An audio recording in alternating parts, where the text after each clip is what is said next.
L'été est la saison préférée des pickpockets. Les rassemblements de foule, les grands événements festifs, les terrasses bondées sont autant d'occasions pour ces voleurs à la tire d'agir sans être repérés. Dans ce contexte, les touristes sont les cibles favorites de ces voleurs et les établissements Horeca sont les premiers visés.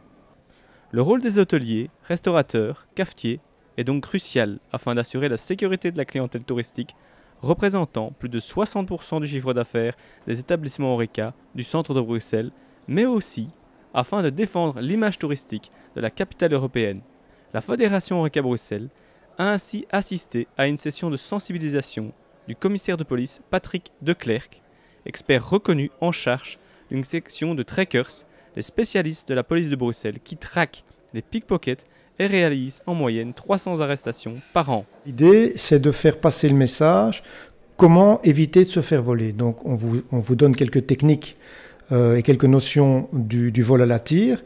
Et l'idée, c'est une idée préventive en fait. Ça cadre parfaitement dans notre plan zonal de sécurité. C'est le contact avec le citoyen, avec les commerçants. C'est leur expliquer comment ne pas être victime et comment faire pour qu'eux puissent eux-mêmes passer le message.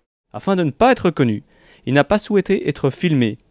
Néanmoins, il a bien voulu nous expliquer les bonnes pratiques à retenir et les techniques de vol à connaître afin de protéger la clientèle touristique de son établissement Horeca. Les comportements de pickpocket sont normalement visibles. Les personnes qui vont rentrer dans leurs établissements vont venir pour se mettre en possession d'objets, mais de manière illicite. Donc, ils vont commettre probablement des erreurs. Et c'est à ces erreurs que les hôteliers et les restaurateurs doivent être attentifs. Donc, peut-être prévenir les victimes, demander aux victimes, aux futures victimes ou aux clients de ne pas laisser traîner leurs affaires n'importe où.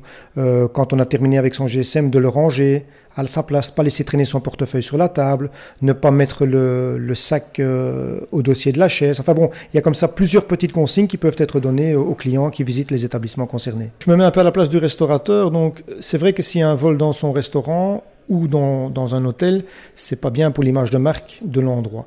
Donc en fait, ce qu'il faut peut-être faire, se poser comme question, c'est réfléchir, se dire qu'est-ce que je pourrais faire pour que ça n'arrive pas. Effectivement, je vous ai parlé du vestiaire. Dans certains endroits, les vestiaires sont accessibles à tout un chacun, mais ce n'est pas nécessairement une bonne idée parce que les gens qui vont au restaurant ou qui rentrent dans un hôtel se pensent être dans un endroit sécurisé. Ils laissent des objets dans les vêtements, dans les sacs qu'ils mettent au vestiaire, et ça, ce n'est pas nécessairement une bonne idée parce que justement, les voleurs profitent de l'inattention et de cette facilité d'accès. Donc déjà, le vestiaire, ce serait une bonne chose de le sécuriser. Voilà. Et alors aussi de faire remarquer aux gens que c'est peut-être pas bien de laisser le sac comme ça sans surveillance, mais que c'est peut-être bien de le déléguer, de le donner à une autre personne pour qu'il y ait toujours cette surveillance constante de l'objet qui pourrait effectivement être volé. De juin 2016 à juin 2017, période où pas moins de 3 millions de touristes sont passés par le cœur de la capitale, la zone de police Paul Bru, Bruxelles XL, à laquelle les trackers appartiennent, a enregistré pas moins de 2035 plaintes pour ce type de vol, soit une moyenne de 5,5 cas par jour. En conclusion, fermez bien votre portefeuille et soyez attentifs aux conseils donnés.